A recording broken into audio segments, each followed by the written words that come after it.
that's what a best of is. It's kind of looking back over your journey so far. Two brothers from Manchester changed rock music forever. But what the cameras never showed was pure chaos. Liam Gallagher once lost his front teeth in a hotel brawl that cost $100,000 to clean up. Police reports were buried. Blood tests revealed shocking levels of cocaine and alcohol. Noel walked out of tours when things got too violent. In 2000, Liam said something so cruel about Noel's baby daughter that it nearly ended everything. The fights weren't just backstage drama. They were family destroying each other on a global stage. It started in the late 1960s in Manchester. On May 29, 1967, Noel Gallagher was born into a family ruled by violence. 5 years later, on September 21, 1972, his younger brother Liam arrived. Their father, Thomas Gallagher, was an Irish laborer who brought nothing but chaos. He beat their mother Peggy relentlessly. He once threw 10-year-old Liam against a wall so hard that it caused a head injury Liam would later blame for his explosive temper. By 1980, Peggy had enough. She took the boys and fled. But the damage was already done. The brothers were growing up on survival instincts, not love. Noel found refuge in music. At 12, he discovered the Beatles and became obsessed. He started playing guitar on a stolen instrument. By 1988, he was following the Stone Roses to more than 20 gigs, memorizing every chord, every move. He skipped Liam's birth just to buy records. Music became his escape, his purpose, his only plan.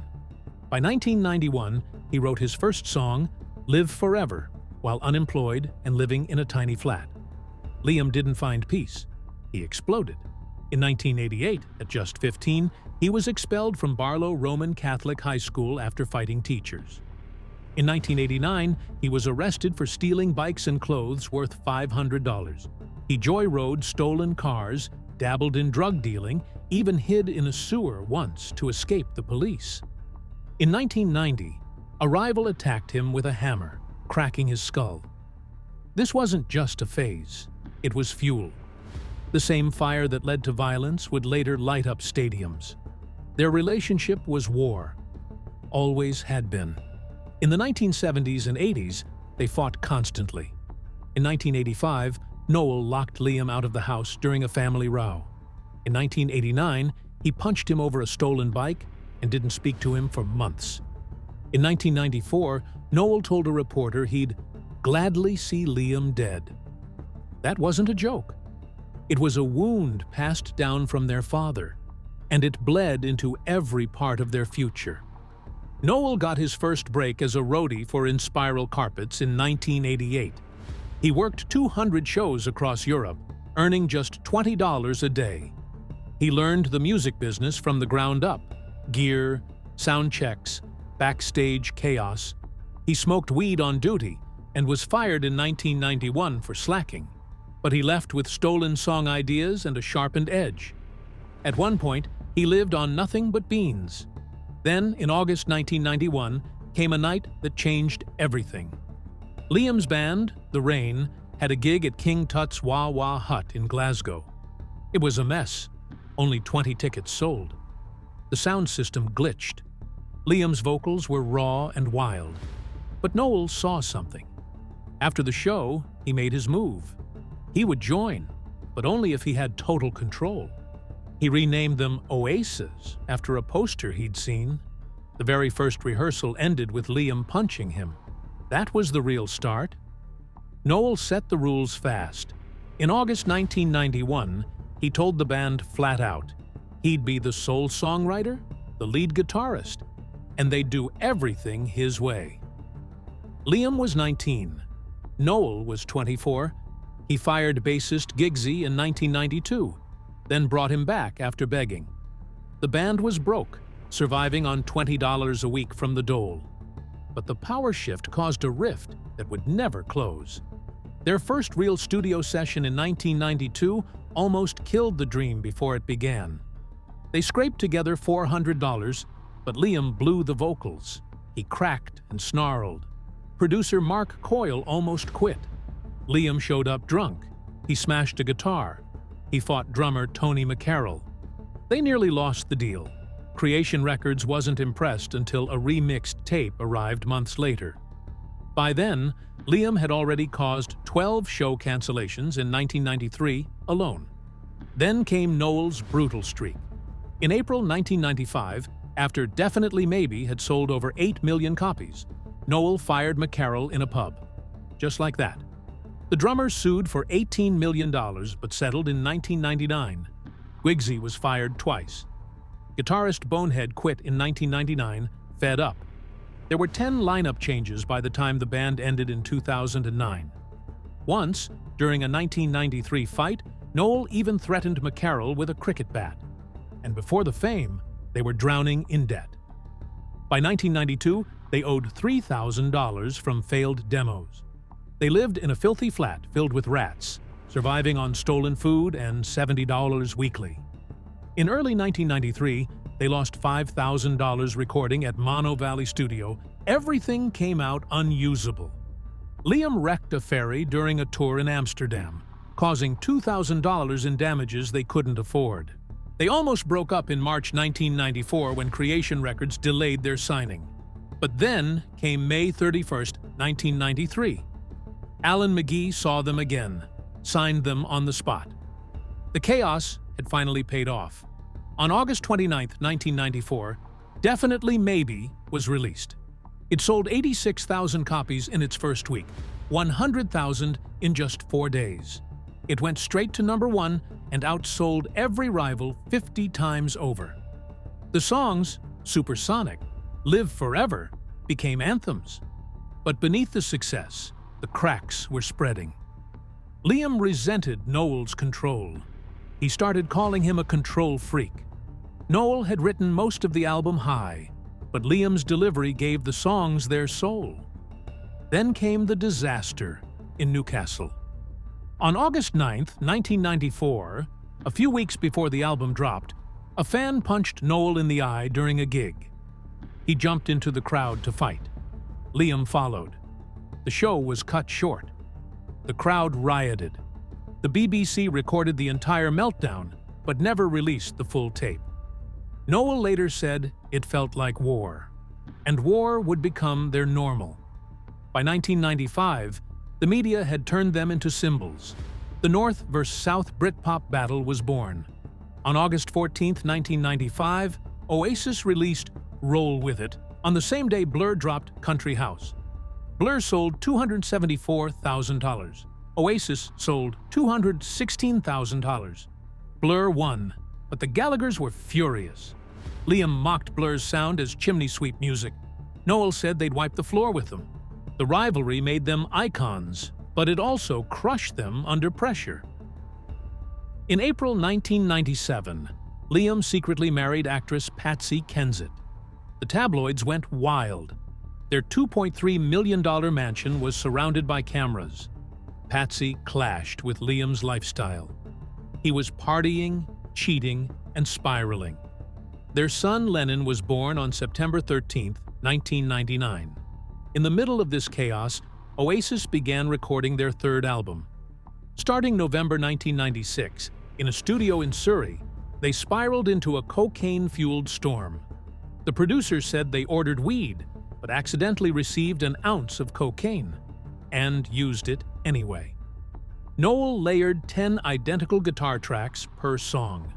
The budget ballooned past $400,000. The sessions were so chaotic that Alan McGee said he'd never seen so much coke in one place. When Be Here Now dropped on August 21, 1997, it broke sales records, 424,000 copies on day one. But critics called it bloated. Noel later said it was the beginning of the end. In April 1995, just as Oasis was about to explode with their second album, they suddenly fired drummer Tony McCarroll. No one saw it coming, but within a day, Alan White, called in by Paul Weller, was behind the drum kit for their Top of the Pops performance of Some Might Say. Within weeks, he was playing Glastonbury with them in front of tens of thousands. For almost 9 years, Alan White stayed through everything, from wild tours to total breakdowns. In 2002, a bar fight in Germany with Liam Gallagher left White needing a brain scan. That same year, Noel was suffering severe panic attacks, barely able to speak, when he was rushed to a hospital in America. By then, he'd been using cocaine every day for years, and during the 1998 World Cup, in a moment of total collapse, he finally quit. Watching a football match while surrounded by addicts and chaos, he picked a pot noodle over more cocaine, sold his party house in London, and disappeared to Thailand with his wife Meg Matthews. But even after detoxing, Oasis was far from healed. Liam's own life was falling apart too. His marriage to Patsy Kensit began in 1997, but by 2000, it was crumbling under the weight of his drinking and cheating. Patsy said she always knew what was happening behind her back. Liam would vanish for days, as if the marriage didn't even exist. She gave up a role on Friends just to save the relationship. At one point, she asked him to grow a beard so women would stop flirting with him. It didn't help. Liam cheated again on tour, and Patsy finally left him that summer. Their son Lennon had just turned 1. Around the same time, the band was trying to record Standing on the Shoulder of Giants, but it turned into a nightmare. Bonehead and Guigsy, 2 of the founding members, both quit during the sessions. That was 1999. The record came out on February 28, 2000. It sold over 300,000 copies in the first week in the UK, but didn't do nearly as well in the US. Noel was experimenting with drum loops and sitars, trying to find a new sound after quitting drugs. Liam was writing songs for the first time too, but the studio was full of tension. Even the producer had to be changed. Mark "Spike" Stent replaced Owen Morris just to keep things from collapsing. The pressure from the last album, the regret of Be Here Now, the lineup changes, and Noel's constant anxiety made it one of their hardest periods ever. Then came May 20th, 2000. They were supposed to play in Barcelona. But Alan White's wrist seized up from tendinitis, and the concert was cancelled last minute. They were stuck in the city with nowhere to go, so they drank. A lot. And in the hotel that night, something snapped. Noel and Liam started arguing as always, but this time it turned vicious. Liam brought up personal things, family things. He crossed a line no brother should. In a drunken rant, he questioned whether Noel's baby daughter, Anais, born just months earlier in January, was even his. He said maybe the father was Goldie, the black musician. It was ridiculous, especially because Anais looked exactly like Noel, blonde hair and all. But it wasn't about truth. It was about humiliation. Noel later said in an interview that it was no longer banter. It was betrayal. The moment he heard those words, Noel lost it. He punched Liam hard enough to split his lip. Glass broke. Voices were raised. Then Noel packed up and left. He flew home and quit the tour on the spot. That wasn't even the first time. Back in 1994, he'd stormed out too, after Liam hit him with a tambourine.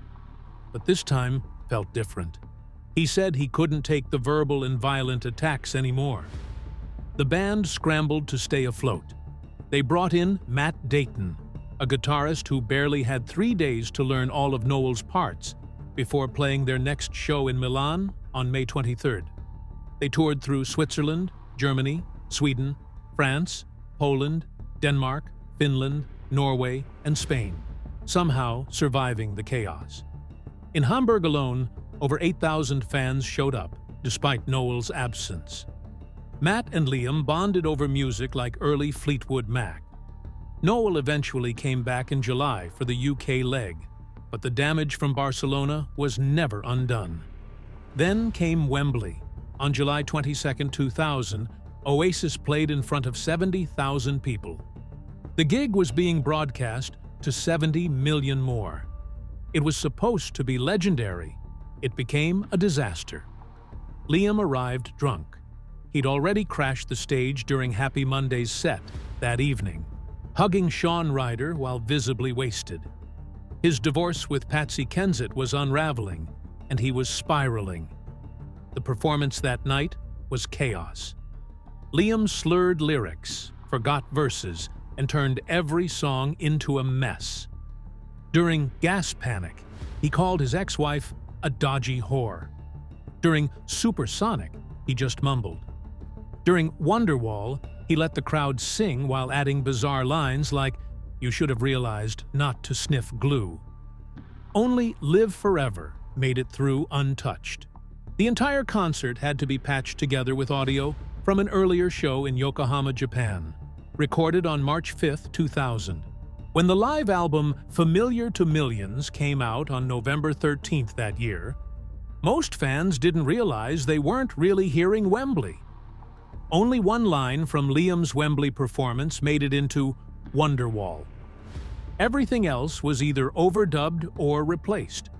Producers even used a bonus track from Milwaukee just to fill it out. But for those who saw it live, there was no hiding. They watched Liam unravel on stage in real time, and during that same set, he insulted Noel again, saying things about their mum, yelling across the stadium things like, "This one's for me, Mom. Noel, you cunt," in front of millions. Noel, always trying to keep it together, stood there and played through it all. He later said it was the lowest point of the band. After the show, he considered quitting once again. It started on a cold December night in 2002. Liam Gallagher was already deep into his usual cocktail of booze and cocaine when he stumbled into the Bayerischer Hof Hotel in Munich. It was just after midnight on December 2nd when things exploded. Witnesses said the bar turned into a war zone. Liam was screaming, fighting, and completely out of control. Chairs shattered, glass broke, blood streaked the marble floors. Someone threw an ashtray, or maybe just punched him straight in the mouth. Whatever it was, Liam lost his 2 front teeth, and not metaphorically. They were knocked clean out. Hotel staff called the police, but Liam didn't calm down. He kicked one of the officers in the chest. Not even the German police could get him to stop. He was arrested on the spot, along with drummer Alan White and 3 others. The damage was everywhere. Tables broken, faces bruised, windows cracked, and it cost the band $100,000 to clean up the mess. What was supposed to be just another wild night on tour ended up as a full-blown disaster, exposing Liam's deep addiction and the band's unraveling from the inside. A few days later, the blood test results made things worse. Liam's alcohol level was nearly 0.2%, double the legal limit in Germany, and traces of cocaine were still strong in his system. Some people close to the band said he was regularly drinking 20 pints a night and snorting lines like it was air. This wasn't some one-time slip. It was his routine. Doctors warned about long-term damage, blackouts, liver strain, aggression, and yet he avoided jail time. He only had to pay a $50,000 fine. The court hearing humiliated the band. Fans were furious. Promoters threatened to cancel bookings. Even worse, Oasis had to pull out of shows again. 15 cancellations that year alone, all linked to Liam's behavior. But the worst part might have been what happened behind closed doors. When Noel found out that Liam had lost his front teeth, his only reaction was cold and sharp. "All I'm bothered about is that he can still sing," he said. No sympathy, no brotherly concern, just business. Between 2000 and 2005, they had over 20 public fights. Noel quit 2 tours, once in 2000 and again in 2002, because he couldn't take Liam's outbursts anymore. Years earlier, Noel had even admitted to giving Liam drugs, but now he was done. He called his brother an idiot. Liam fired back on stage, calling Noel a potato. That wasn't a joke. It was pure resentment. Album sales started slipping. Their bond, what made the band magic, was gone. In its place were insults, silence, and bitterness. You could hear the cracks in the music. Heathen Chemistry came out on July 1, 2002. It sold only 1.5 million copies worldwide, a huge drop from the 8 million they'd sold with Be Here Now back in 1997. Critics ripped it apart, a 55 on Metacritic. They called the songs flat, lifeless, recycled. Recording sessions were a mess. Liam skipped them so often that they were delayed 6 months. They burned through $500,000 on unused tracks. Fans were disappointed. More than half of them in polls said the album just didn't feel right. While Coldplay's A Rush of Blood to the Head was flying off the shelves, Oasis felt like a band stuck in a hangover they couldn't shake off.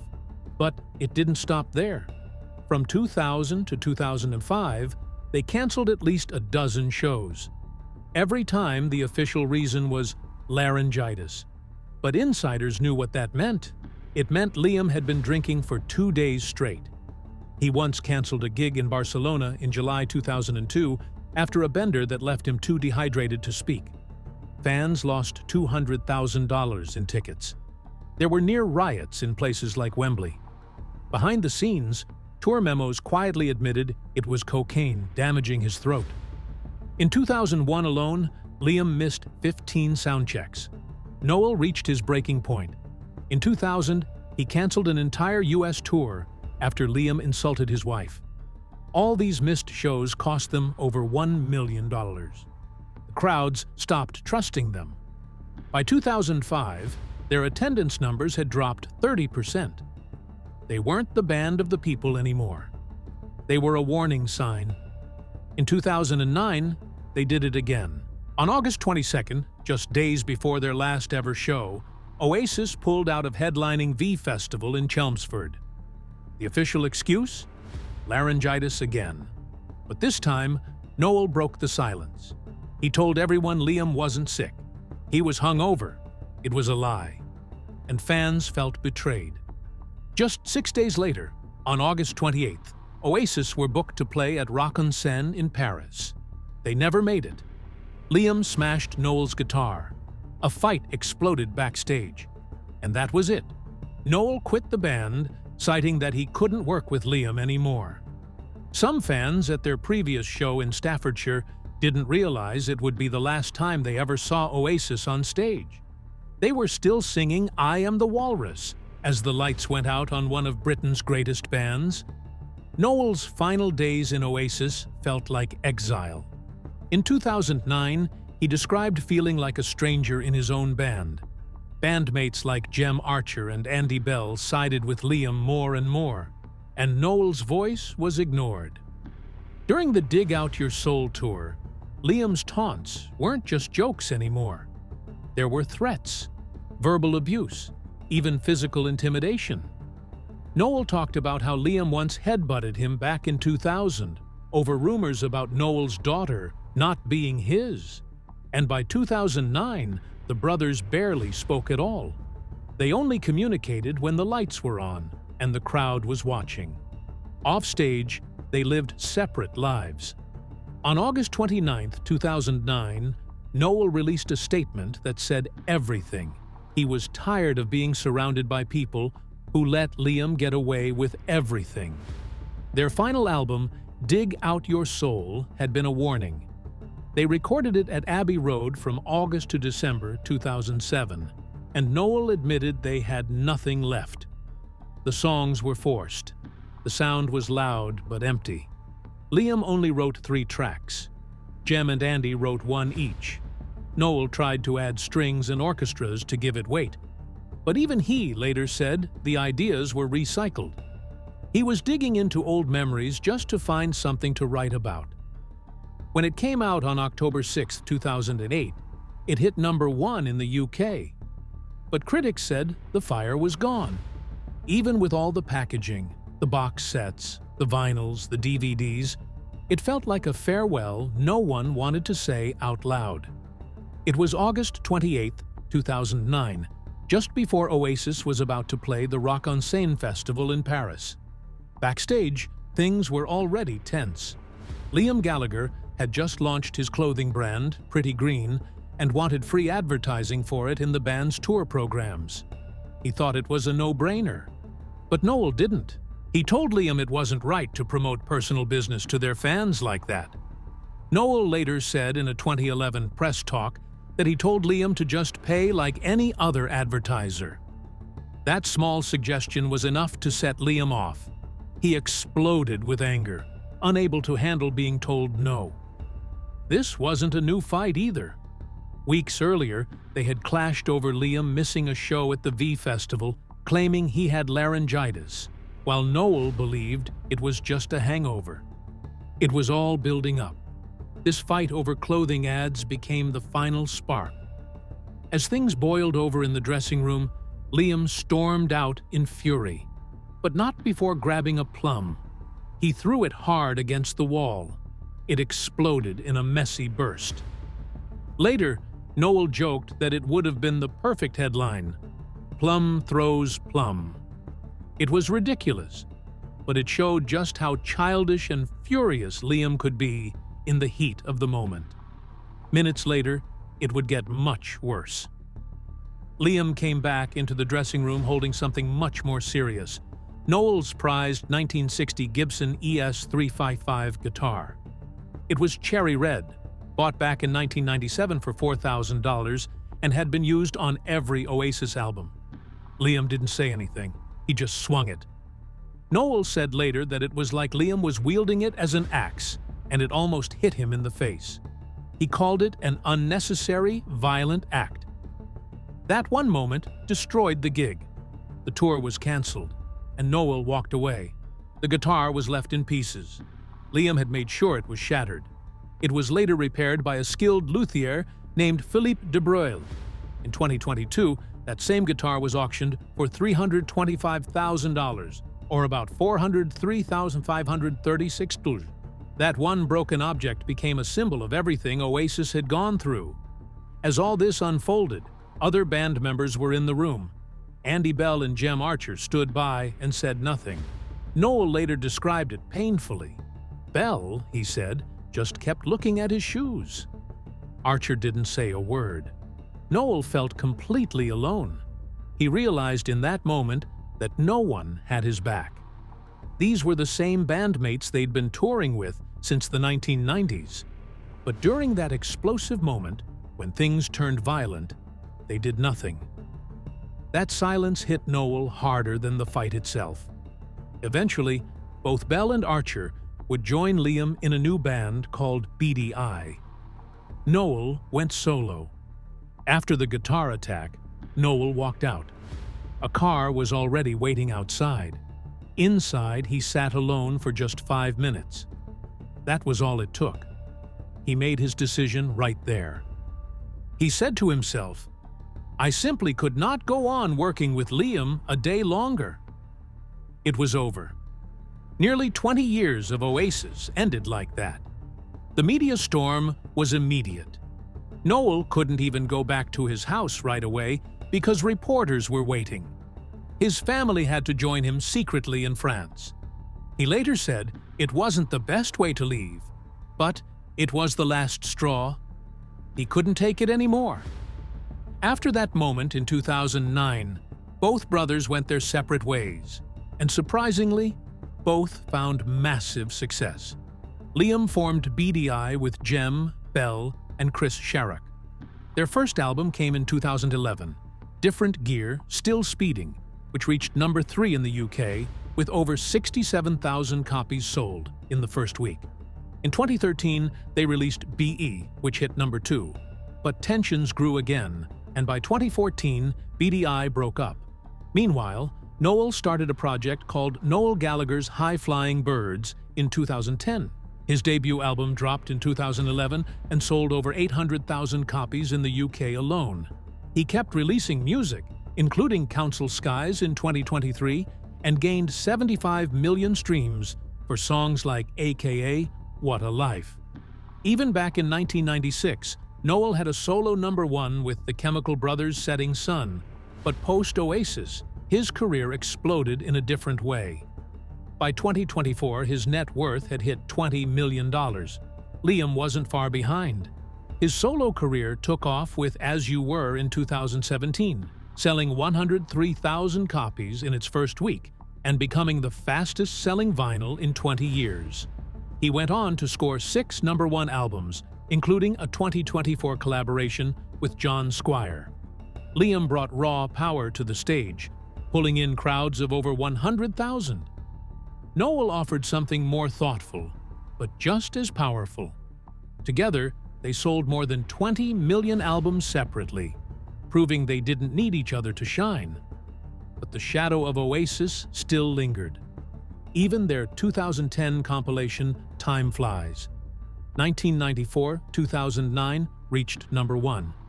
In early 2024, something surprising started brewing. Quiet conversations, nothing official. It began around February or March. Liam admitted later that his team had reached out to Noel's management. It wasn't just about nostalgia. Liam's solo tour was pulling in more than 50,000 people every night. Insiders said it started with people calling people's people. At first, Noel wasn't interested, but a potential $400 million tour got his attention. By April, during encrypted calls, things moved quickly. They worked out a 17-date UK and Ireland tour for 2025.